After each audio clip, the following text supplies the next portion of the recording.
এখন দেখা যাচ্ছে যে কিছু মানুষ সত্য কথা বললে, আমি এখন সত্য কথা বলা শুরু করি নাই, আমি এখন রাগ ডাক করে, আমি বাংলাদেশে গেছিলাম, আমি চাঁদাবাজির রেকর্ড নিয়ে আসছি আমার এরিয়াতে। আমি যদি প্রকাশ করি অনেকের লুঙ্গি পরানো থাকবে না, জাঙ্গি পর্যন্ত থাকবে না।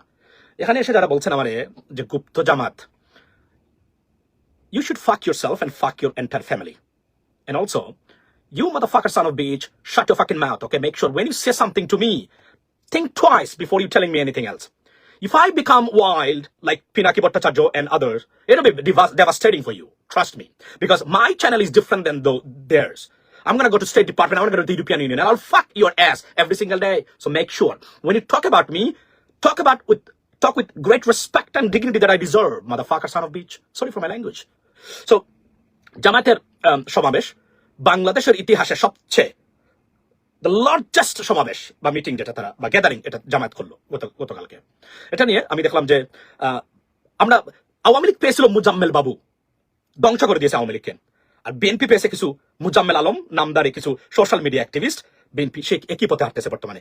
যদি না বিএনপি এখনো সময় আছে নিজেকে শুধরাতে পারে না পারে, পরিস্থিতি খুবই খারাপের দিকে যাচ্ছে, আমি দেখতে পাচ্ছি এখানে। আসসালামু আলাইকুম। বাংলাদেশ জামাত ইসলামের সমাবেশকে নিয়ে কটূক্তি, জামাত ইসলামীকে কথায় কথায় আওয়ামী লীগের মতো রাজাকার সহ বিভিন্ন ট্যাগ দেওয়ার প্রতিবাদে দাঁত ভাঙ্গা জবাব দিয়েছেন আমেরিকান প্রবাসী এম মাসুম রহমান। আমরা বিস্তারিত। আসসালামু আলাইকুম, happy Sunday ladies and gentleman. নিশ্চয়ই ভালো আছেন আপনারা সবাই। আমার আজকের সাবজেক্ট হলো যে সময় পাওয়া যায় না আসলে। তারপর জামায়াতের মহাসমাবেশ যেটা ঘটলো বা তারা করেছেন গতকালকে সোহরাওয়ার্দী উদ্যানে, সেটা নিয়ে কিছু কথা বলতে চাই। প্রথমেই বলি, বিএনপির বা জাতীয়তাবাদের, আপনারা জানেন যে আমি বিগত 10 বছর বাংলাদেশি জাতীয়তাবাদকে প্রমোট করেছি, এবং আমি একমাত্র ব্যক্তি মনে বলেছিলাম যে বাংলাদেশি জাতীয়তাবাদে কেউ যদি বিশ্বাস না করে তাকে আমি বাংলাদেশি মনে করতে পারবো না। ইট ডাজন্ট ম্যাটার এটা বিএনপির পক্ষে গেল কি বিপক্ষে গেল, এভাবে আমরা প্রমোট করেছি। আনফর্চুনেটলি এখন দেখা যাচ্ছে যে কিছু মানুষ সত্য কথা বললে, আমি এখন সত্য কথা বলা শুরু করি নাই, আমি এখন রাগ ডাক করে, আমি বাংলাদেশে গেছিলাম, আমি চাঁদাবাজির রেকর্ড নিয়ে আসছি আমার এরিয়াতে। আমি যদি প্রকাশ করি অনেকের লুঙ্গি পরানো থাকবে না, জাঙ্গি পর্যন্ত থাকবে না। কথা বলতে চাই না, কেন বলতে চাই না জানেন? ক্ষতি হবে দলের বিভিন্নভাবে, বিভিন্ন যারা আছেন লজ্জা পাবেন, আমার নিজের মানুষ বিপদগ্রস্ত হবেন অনেকেই, বলতে চাচ্ছি না, বাট বলবো না যে তা না বলবো, এটা রেকর্ডে রেখেছি। বললাম না যে নির্বাচন কমিশনে গিয়ে শুনলাম যে 2-1টা রাজনৈতিক দল তারা প্রবাসীদের ভোটাধিকার চান না, বিএনপি একটা। এটা যেহেতু পাপিয়া বলেই ফেলছেন, আমি এটা বলতে আর বাধা নেই। আমি এটা বলি নাই, কিন্তু কেন বলি নাই যে না, যেহেতু ভোটাধিকার আমরা পাচ্ছি তাক, এটা গোপন থাক, এটা আমি আর বলার দরকার নেই, শেয়ার করবো না, যেহেতু দলের ক্ষতি হবে। দেখেন, আমাদের চিন্তা চেতনার ভিতরে আর মুজাম্মেল আলমদের চিন্তা চেতনার ভিতরে পার্থক্য আছে। আমরা হচ্ছে রিয়েল, যাকে আমরা মন থেকে এগুলা প্রমোট করে থাকি। এখানে এসে যারা বলছেন আমারে যে গুপ্ত জামাত, you should fuck yourself and fuck your entire family. And also, you motherfucker son of bitch, shut your fucking mouth, okay? Make sure when you say something to me, think twice before you telling me anything else. If I become wild like Pinaki Bhattacharya and others, it'll be devastating for you. Trust me. Because my channel is different than theirs. I'm gonna go to State Department, I'm gonna go to the European Union, and I'll fuck your ass every single day. So make sure, when you talk about me, talk with great respect and dignity that I deserve, motherfucker son of bitch. Sorry for my language. Be careful. Kutakar kun chadawaz media cell ki bollo na bollo, I don't care. Simply I don't care. My focus is on, always was and always is and always will be. Make sure, never ever come here and talk about something bullshit. I will not tolerate that, and if you keep doing it, it will have a big consequence. If I open my mouth, it will be devastating for you, motherfucker.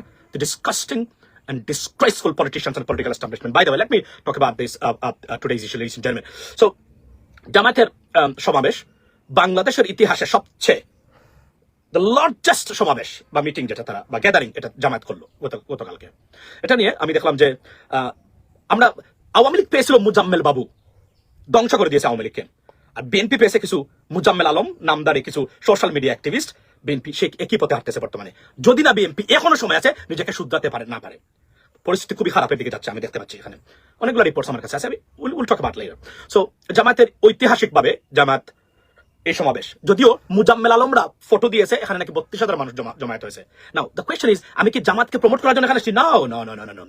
আমি যারা আছেন তাদেরকে realistic পার্সপেক্টিভে চিন্তা করার সময় এখানে এসেছে। জামাত এত বড় মিটিং করলো, বিএনপি কে এটা করতে পারবে না? অফকোর্স করতে পারবে, 100% করতে পারবে। কেন করতে পারবে না?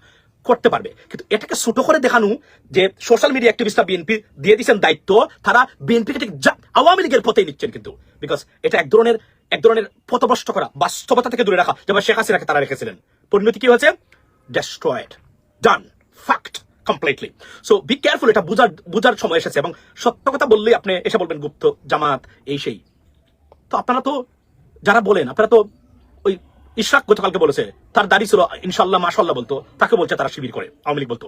তা আওয়ামী লীগের ভাষায় যদি আপনারা কথা বলেন, তাহলে আওয়ামী লীগের বিএনপির মধ্যে পার্থক্য কোথায়? Where is the difference? You are on the same page, so you should be fact to. That is the bottom line, right? Or fix your fucking ass, be on track. That is my signal, and I'm not going to talk about it more, to be honest, because I know what to do. So be careful. আমাদের সাথে যখন এসে কথা বলবেন, বিএনপির হন, যুব দলের হন, ছাত্র দলের হন, you're our brothers and sisters. Show the respect that we deserve. We fucking fought for you for years and years. Don't come here and give us this fucking bullshit. We'll smash your fucking ass. We know how to do that, okay? Internationally. সন্ত্রাসী সংগঠন বানিয়ে রাখবো সারা পৃথিবীতে। Be careful. বলে দিলাম। So এখানে ঘটনা কি করেছে আপনি দেখেন, এসে বলে কি গুপ্ত জামাত এইটা সেটা। আপনি সত্য কথা বললে গুপ্ত জামাত, হোয়াট ইজ জামাত তো সমস্যা কি? কেউ জামাত করে তার সমস্যা কি? ওই জামাত আর রাজাকার করে করেই শেখ হাসিনা তার 14 বংশ নিয়ে ধ্বংস হয়েছে। বিএনপির এরা যারা আছেন একই পথে হাঁটবেন, বি কেয়ারফুল, মাইন্ড ইট। কারণ রাজাকার আর রাজাকার না, 54 বছর পরে স্বাধীনতার এসে এই ধরনের ফাকিং বলশিট কমেন্ট আর ফাকিং বলশিট মানে স্টেটমেন্ট পলিটিক্যাল রেটরিকের জন্য আমরা এগুলো ফাইট করি নাই। Be careful. জামাতের এটা করেছে, এখানে শিক্ষণীয় বিষয় আছে অন্যান্য দলের প্রতি। কিভাবে? আপনি একটা জিনিস দেখলাম যে বিড়ি যিনি বিক্রি করেন, উনার প্রায় 4 লক্ষ মানুষের গ্যাদারিং ছিল, বিড়ি বিক্রি করতে পারে নাই উনি আপনার এই মানে 1000 টাকা বলে। কেন? বলে জামাতের একটা বিড়ি খায় না। দেখেন, আমি যখন বাংলাদেশে গেছিলাম, আমার আত্মীয় স্বজন গ্রামে গঞ্জে কয়েকটা কথা বলেছি, এর মধ্যে একটা হচ্ছে বিড়ি খাওয়া ছাড়তে হবে। একটা কথা ছিল, সবার কাছে বলেছি আমি। কেন জানেন? নিজের পয়সা দিয়ে বিষ খাওয়ার মতো বিড়ি খাওয়ার থেকে গাঞ্জা খাবেন না। এখন আপনি বলবেন যে আপনি কি গাঞ্জা খাওয়ার জন্য বলছেন? না। কেন বলছি এই কথাগুলো আমি আপনাদেরকে বলি। গাঞ্জার বিষয় দেখলাম যে মানে আমেরিকান জার্নালিস্ট, আপনার এই মেডিসিন, আপনার সায়েন্টিস্ট থেকে শুরু করে সারা পৃথিবী বলে গাঞ্জা খাওয়া ভালো। বিড়ি খাওয়ার পক্ষে একটা মানুষকে কথা বলে না। এই জন্য আমি বলছি এগুলো শিক্ষণীয় বিষয়। তারা 4 লক্ষ মানুষ নিয়ে আসছে, কোনো ধরনের মারামারি নাই, বিরানি নিয়ে, খাওয়া নিয়ে মারামারি নাই, চান নিয়ে মারামারি নাই। রাস্তা ঢাকার মানুষ জানেই না 4 লক্ষ মানুষ মানে শহরটা উদ্যানে মানে মিটিং করে গেছে। এটা কি শিক্ষণীয় নয় অন্যান্য দলের জন্য? আপনি শিখবেন না এখান থেকে। এখানে যদি প্রশংসা করেন, আপনাকে এসে বলবে গুপ্ত জামাত। মনে রাখবেন, আওয়ামী লীগ একই পথে হেঁটেছিল এই ধরনের বক্তব্যের জন্য। Fix your fucking ass. Time still there is a time to fix your fucking ass. If you follow the Awami League's path, your destruction is imminent, and your destruction will be even bigger than Awami League, because you don't have any India. Mind it. এটা বলে দিলাম আজকে। ইসলামী আমাদের সাথে করবেন না কখনো এসে, কারণ আমরা ইতরদেরকে কিভাবে ইন্টারন্যাশনাল টেররিস্ট বানাতে হয়, আমরা ব্র্যান্ডিং করতে হয়, উই হ্যাভ দিস অ্যাবিলিটি ইনশাআল্লাহ। আমি ইউটিউবার না, মনে রাখবেন, অন্য লেভেলের কাজ করবো। বাই দ্য ওয়ে, এখন আপনি যদি বলেন তাহলে আমাদের প্রশ্ন হলো, আমাদের গতানুগতিক রাজনৈতিক যে দলগুলো আছে তাদের সমস্যা কি? তারা কেন পারে না? আপনি এদেরকে নিয়ে আপনাদের চুলকানি সারাদিন সবার, জামাতকে নিয়ে। তাহলে জামাতের চেয়ে ডিফারেন্ট আপনি হন না কেন? কেন জামাতের থেকে ডিফারেন্ট আপনারা হতে পারেন, আমরা হতে পারি না? ওয়াই? আপনারা 50,000 মানুষ যদি এক জায়গাতে জড়ো করেন, কমপক্ষে চেয়ার মারামারি হবে 3টা, বিরানি নিয়ে ঝগড়া হবে মাত্র 5টা। এরা কি আপনাদের চেয়ে উন্নত নয়? ব্যবহারে, আচার ব্যবহারে, শৃঙ্খলা, সব দিক দিয়ে এগুলো নোংরামি কেন? প্রথমে বলি, এই ভিডিও শুরুতে আমি প্রতিবাদ জানাই আপনার এনসিপির নাসির আপনাকে বলছে আপনি চরম বেয়াদব। আপনি চট্টগ্রামের ঘটনার you provoked this incident. Why? Because আপনি সালাউদ্দিনের মতো একজন ব্যক্তিকে বলছেন কি, সালাউদ্দিন আহমেদের মতো একজন বলছে আপনি নারায়ণগঞ্জের গডফাদার। এখানে যে ঘটনা ঘটেছে, এটা কে শুরু করেছে? আপনি শুরু করেছেন, এনসিপির। Be careful. আপনি যে ধরনের আচরণ করবেন সে ধরনের আচরণ আপনি পাবেন, কিন্তু কারণ আপনি এখানে গিয়ে বলেন Salahuddin Ahmed, there are many things you can talk about him, but উনি গডফাদার। এই লোক একজন ভদ্র, আমি ওনার সাথে মিট করে আসছি ঠিক এদেশে আসার আগেও, একজন ভদ্র মানুষ, সজ্জন ব্যক্তি। এখন ওনাকে নিয়ে আপনি সমালোচনা করতে পারেন, নাথিং রং উইথ দ্যাট। বিএনপিকে নিয়ে সমালোচনা করার 100% রাইট আছে, জামাতকে যে নিয়ে করা যায়, কিন্তু নিয়ম নীতি বজায় রাখবেন। মনে রাখবেন, আওয়ামী লীগের পথে হাঁটলে তার রেজাল্ট আওয়ামী লীগ যেভাবে পেয়েছে আপনারা ঠিক একইভাবে পাবেন। আর কোথাকার কোন সোশ্যাল মিডিয়া অ্যাক্টিভিস্টদের ধরে নিয়ে আসছেন, এসে বলেন এখানে 32,000 মানুষ হয়েছে। এখানে কি 32,000 মানুষ হয়েছে? মানে এটা তো বিএনপির অবস্থা। আমি তো দেখতেছি এটা তো আওয়ামী লীগের একই অবস্থা। আমরা বিএনপির ভিতরে এটা 32,000 মানুষ হয়েছে। বাংলাদেশের ইতিহাসে সবচেয়ে বড় সমাবেশ করেছে জামায়াত ইসলামী। এর মানে কি বিএনপি পারবে না? কেন পারবে না? বিএনপি 35 to 40% মোট মানে ভোটের শেয়ার ইন দ্য মার্কেট তারা হোল্ড করে। তারা পারবে না কেন? অফকোর্স তারা পারবে। এই কথাগুলোই মানুষ বলতেছে যে শৃঙ্খলা। আপনি দেখেন, বিরিকুরের ব্যবসা লস করেছে, অথচ 4 লক্ষ মানুষ তার সামনে দিয়ে চলাফেরা করেছে। এর মানে ডিসিপ্লিন, শৃঙ্খলিত জিনিস মানুষকে বুঝিয়েছে। আপনি এগুলোতে যাবেন না, আপনি চাঁদাবাজি করবেন, আপনি মানুষের জায়গা জমি দখল করবেন, আপনি বাস স্ট্যান্ড দখল করবেন, টেম্পল স্ট্যান্ড দখল করবেন, এসে বলবেন আমি ভালো, আপনাকে মানুষ ভোট দিবে? এখন আমি আপনাদেরকে বলি, যারা এখানে এই মুহূর্তে আমার বক্তব্য দেখতেছেন, অনুরোধ করবো আমি আপনাদেরকে, আপনারা চান কিনা বাংলাদেশ ফিক্স হোক? যদি চান আমার পরামর্শ লিখে রাখতে পারেন। আপনি এখন দল মার্কা নয়, ব্যক্তি দেখে ভোট দিতে হবে আগামীতে। এবং যারা বাংলাদেশে পরিবর্তন চান, দল মার্কার উপরে উঠে ব্যক্তি দেখে যদি ভোট দিতে ব্যর্থ হন, আগামী 50 বছর যেভাবে দুর্বৃত্তায়িত রাজনীতিবিদ এবং দুর্বৃত্তায়িত রাজনৈতিক ব্যবস্থা দ্বারা আপনি নির্যাতিত হয়েছেন, অধিকার বঞ্চিত হয়েছেন, ঠিক একই পথে আপনার সন্তানকে আপনি ফেলে যাবেন। Be careful. যারা বাংলাদেশে পরিবর্তন চান, বিএনপি বিপক্ষে নয়, জামায়াতের পক্ষে নয় বা বিপক্ষে নয়, একটাই, সৎ যোগ্য মানুষকে দেখে ভোট দিবেন। সে যদি আওয়ামী লীগের হয়, আমি তাকে ভোট দিতে রাজি আছি। That is the bottom line. আমি আজকে ঘোষণা করলাম, যদি সৎ এবং সত্যিকার অর্থে সৎ এবং যোগ্য মানুষ হয়, হিন্দু হলেও আমি তাকে ভোট দেবো, আওয়ামী লীগ হলেও তাকে আমি ভোট দেবো, জাসদ হলেও আমি ভোট দেবো, বেটা দেন অসৎ প্রার্থী। সে আমার পছন্দের দলেরও যদি হয়, আমার জাতীয়তাবাদের যদি হয়, আমার ইসলামিক দলগুলোর হয়, তার চেয়ে আমি সেই ব্যক্তিকে ভোট দেবো যে ব্যক্তি, কারণ বাংলাদেশের মানুষ যদি পরিবর্তন চান, এর বাহিরে আপনাদের যেতে পারবেন না। আগামী ইলেকশন হবে, আগামী 50 বছর বাংলাদেশ কিভাবে চলবে তার পথ নির্দেশ করবে আগামী ইলেকশন।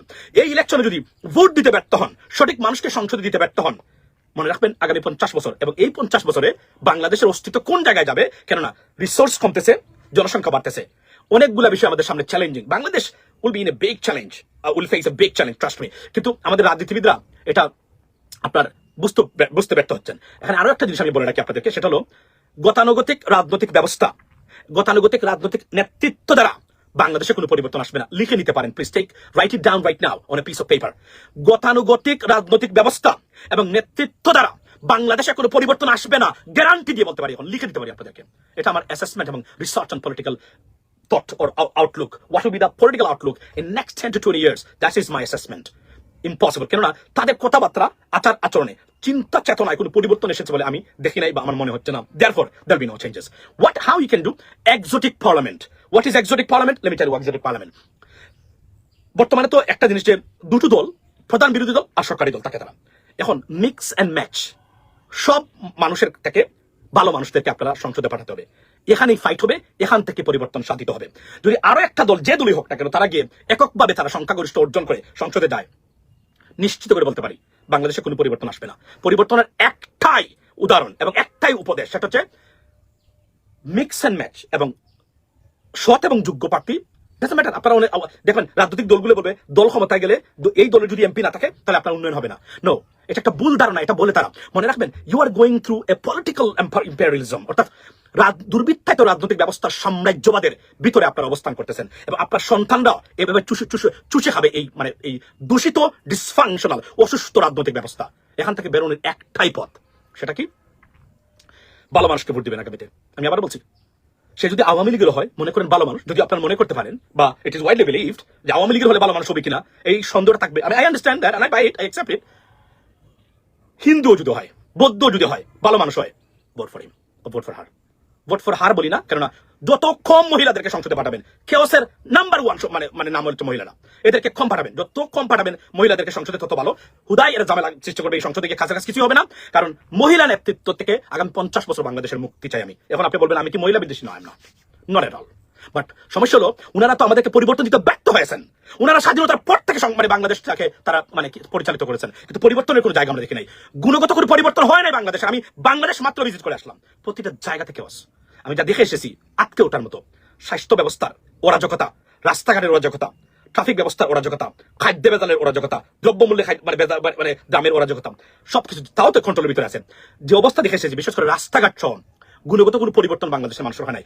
ভূমি অফিসে গেলে টাকা না দিয়ে আপনি আপনার জায়গা, আপনার সম্পদ আপনি আনতে পারবেন না, টাকা দিতে হবে। মনে হচ্ছে এটার বাঘ, আপনার বাবার সম্পদে এই ভূমি অফিসার যে আসছিলেন, আমি এক অ্যাসিলেন্টকে ফোন করে একটু গালিগালাজ করেছি, বাই দ্য ওয়ে, এটা বলে রাখি আমি। আপনার তার বাবার সম্পত্তি, এটা আপনি যান পুলিশের কাছে সাহায্য নিতে চাইবেন, আপনি তাকে টাকা দিতে হবে।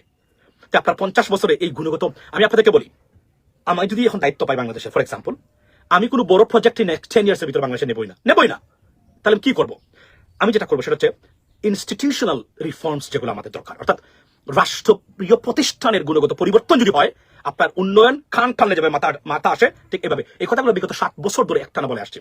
কিন্তু এই দুর্বৃত্তায়িত, এই দূষিত, অযোগ্য, অপদার্থ, আনএডুকেটেড পলিটিশিয়ানস এন্ড পলিটিক্যাল ব্যবস্থা কিছু করে নেই বাংলাদেশের জন্য। তারা ঠিকই ধনী হয়েছে, তাদের সন্তানরা ঠিকই আমেরিকাতে পড়ালেখা করে, ব্রিটেনে পড়ালেখা করে, তাদের সন্তানদের ঠিকই দেশে বাড়ি আছে, বিদেশে বাড়ি আছে, তাদের সন্তানরা ঠিকই এখানে এসে আপনার রেঞ্জ রোভার স্পোর্টস কার, বেশি বললাম না, কেউ কেউ ল্যাম্বরগিনি দৌড়ায়, কিন্তু আপনারা মিছিলে যান, মিটিং এ যান, হত্যাকাণ্ডের শিকার হন, বিশৃঙ্খলার শিকার হন, আহত হন, নিহত হন। কাদের জন্য? কেন এটা করবেন? আপনার সন্তান নাই? আপনার মা বাবা আপনাকে জন্ম দিয়ে বড় করে নাই? বড় করেছে এই এই জানাজার নামাজে দাঁড়াতে পারে না ঠিক মতো, কয় তকবীর হবে, কিভাবে হাতটা বাড়তে হবে, এইটা জানা, এইসব নেতৃত্বের পিছনে দৌড়ানোর জন্য আপনার মা বাবা আপনাকে বড় করেছে। Wake up, wake up. আর এখন যারা সোশ্যাল মিডিয়াতে খুব বড় বড় মানে দেখবেন এসেছেন, কি জাতীয়তাবাদের বিশ্বাসী মানুষ, অথচ তারেক রহমানকে এরা দুয়ে দিয়েছেন, বেগম খালেদা জিয়াকে এরা দুয়ে দিয়েছেন, এরা আজকে বিএনপি নাকি বিএনপিকে প্রমোট করেন, অথচ মানুষের কাছে 0% গ্রহণযোগ্যতা। আমি নিজে দেখে এসেছি বাংলাদেশের মানুষ কাকে নিয়ে কি মনে করে, এটা আমার নিজের দেখাশোনা। আমি মাত্র আসলাম বাংলাদেশ থেকে, এদের গ্রহণযোগ্যতা মানুষের কাছে 0। হ্যাঁ, তাদের মিডিয়ার সাথে যোগাযোগ আছে, একসময় মিডিয়াতে কাজ করতো বিভিন্নভাবে, কিন্তু এরা এরা সত্যিকার অর্থে রেসপেক্টের দিক দিয়ে গেলে কয়েকজন মানুষ আছে সোশ্যাল মিডিয়াতে যারা কাজ করেন, অফকোর্স দ্যাট ইজ ইট, এটা আমরা আছি। আর যারা নিজেদেরকে তাকাব্বরি করেন, মানুষের কাছে 0 অ্যাকসেপ্টেবিলিটি আপনাদের, আমার নিজের দেখাশোনা। সুতরাং এদেরকে দিয়ে প্রমোট করবেন আপনারা আপনার দল এবং দলের আদর্শ আস্থা করে নিক্ষিপ্ত হওয়ার পথে আপনি আসছেন একই পথে। আমি আবার বলছি, আমি আমার জায়গা থেকে আমি আপনাদের বারবার হুঁশিয়ার করে দিচ্ছি, দল নয়, মার্কা নয়, ব্যক্তি হোক আপনার ভোট পাওয়ার অন্যতম মাধ্যম। আপনি দল দেখে ভোট দিবেন, মার্কা দেখে। মনে রাখবেন, দল এবং মার্কা ফেল করেছে বাংলাদেশে, ফেল করেছে বাংলাদেশে। এরা বাংলাদেশে কোনো পরিবর্তন আনতে পারেনি, আনতে পারবেও না। কেননা এদের যে যোগ্যতা, সেটা সত্যিকার অর্থে একজন ভালো ভালো আমি বললাম, এরা যে ধরনের বিষাক্ত এবং করাপ্টেড পলিটিক্যাল এস্টাবলিশমেন্ট তারা স্থাপন করেছে, ইট ইজ আনবিলিভেবল। আজকে 54 বছরে বাংলাদেশ কোথায় থাকার কথা আপনারা কি কখনো ভেবে দেখেছেন? কোথায় মালয়েশিয়া, কোথায় ইউনাইটেড আরব এমিরেটস, কোথায় Bangladesh? Guys, wake up, wake up, say no to this dysfunctional, disgruntled, disgraced politicians and political system. Say no, not for you, for the betterment of your next generations. Don't embrace this slavery, political slavery, and for yourself and for your next generations. I'm urging you, ladies and gentlemen, wake up, say no to this corrupted political system. Have a blessed day. See you next time. মনে রাখবেন, এগুলো আমি ভালোর জন্য আমি দেখে এসেছি। আপনারা পলিটিক্যাল সাম্রাজ্যবাদের অধীনে বর্তমানে, অর্থাৎ আমরা বলবো সাম্রাজ্যবাদ কাকে বলে, তারা সাম্রাজ্যবাদের বিরুদ্ধে, কিন্তু তারা এই দূষিত এক ধরনের, কি বলবো, আমি জাস্ট শকড এই পলিটিক্যাল ব্যবস্থা দেখে বর্তমানে। তার কোনো পরিবর্তন করে নাই।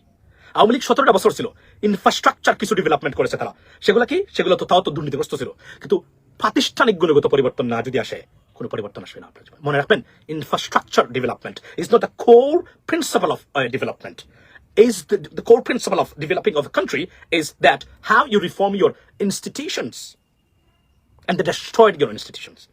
বর্তমানে দেখেন না, এই সংস্কারে বাধা, এই সংস্কারে বাধা, এই সংস্কারে বাধা, এই সংস্কার মানি না, আমরা এটা মানি না। রাজনৈতিক দলগুলো মানে কিনা, মানে who fucking cares? You need to talk to the people, what the people talking about. We want the reforms. If you don't want the reforms, get fucked, get lost on the political surface. We don't care, just get lost. Simple is that. এই 22 কোটি মানুষকে জিম্মি করে রাখার এই political দূষিত বিষাক্ত political সাম্রাজ্যবাদকে লাথি মেরে বাংলাদেশ থেকে বিদায় করে দেন। এরা লাথি খাওয়ার যোগ্য। এরা আপনাদের নেতা হয় কিভাবে? নেতা কার হতে পারে? আমি আবার বলছি, এরা টাকা পয়সা পেশি শক্তি দিয়ে তারা বুঝাবে তারা দেশের মালিক। আমি বলেছি যে নির্বাচন কমিশন, প্রধান নির্বাচন কমিশনারকে বলেছি, আল ইলিয়াসকে বলেছি, যত ধরনের কনস্টিটিউশনাল পোস্টে বসে আছেন মানুষকে বলেছি, তারা বলে তারা স্টেক হোল্ডার্স, পলিটিশিয়ানরা। আমি বলছি এই দুষাক্ত সান অফ বিচরা বাংলাদেশের মানুষের পলিটিক্যাল স্টেক হোল্ডার নয়। The people of Bangladesh are the stakeholders of Bangladesh. তারা নিজেদেরকে stakeholders মনে করে, আমরা stakeholders. What the fuck? You are not the owner of this country. The people of Bangladesh are the owner of this country. Motherfucker, you understand that? You spreading that politician, oh, আমরা that the stakeholder. আমি প্রতিবাদ করেছি প্রত্যেকটা জায়গায়, যেন কেউ না বলতে পারে এসে আমি stakeholder. বাংলাদেশের রাজনীতি একটা বিজনেস। এই দেখেন না, আপনার কিসের নাম, ওই যে নাম কি ছিল তার, ডেস্টিনির করাপ্টেড আমিন নাকি নাম, জেলে ছিল সারা জীবন, বের হয়ে রাজনৈতিক দল একটা খুলে বসেছে, মানে দোকানগুলা। You got money, you got power, খুলে দেন একটা রাজনৈতিক দোকান। অথচ রাজনৈতিক দোকান খোলা দরকার এখন আমাদের এবং প্রবাসীদেরকে, কারণ এরাই বর্তমান বাংলাদেশের ভবিষ্যৎ, এরাই বাংলাদেশকে টিকিয়ে রেখেছে। সো আমি আবার বলি, এতটুকু আপনাদেরকে আপনারা আগতে পারেন। I am very angry right now. আপনারা যদি গড়ে গড়ে পৌঁছে দেবেন, দল নয়, মার্কা নয়, ব্যক্তি হবে আপনার ভোট পাওয়ার অন্যতম দাবিদার। ব্যর্থ হবেন এটা করতে, 50 বছরের জন্য আবারও রাজনৈতিক এই দুর্বৃত্তদের কাছে আপনি আপনার ভবিষ্যৎ প্রজন্মকে জিম্মি করে রাখবেন। দায় তাদের নয়, তারা আপনার। কেন আপনি you fail to act accordingly, that is the bottom line. ভালো থাকবেন, কথা হবে অন্য সময়, রাইট? আর যারা গুপ্ত জামাতের স্লোগান নিয়ে আসেন, shame on you, and I fuck and I kick on your ass. সুপ্রিয় দর্শক, এম মাসুম রহমানের এই বক্তব্য আপনারা কিভাবে দেখছেন? অবশ্যই আপনাদের মূল্যবান মন্তব্য কমেন্ট বক্সে জানাবেন। সবসময় সত্য নির্ভর তথ্য পেতে স্বাধীন Bangla TV YouTube channel subscribe করে আমাদের সাথে থাকুন। আসসালামু আলাইকুম রহমতুল্লাহি ওয়া বারাকাতুহু।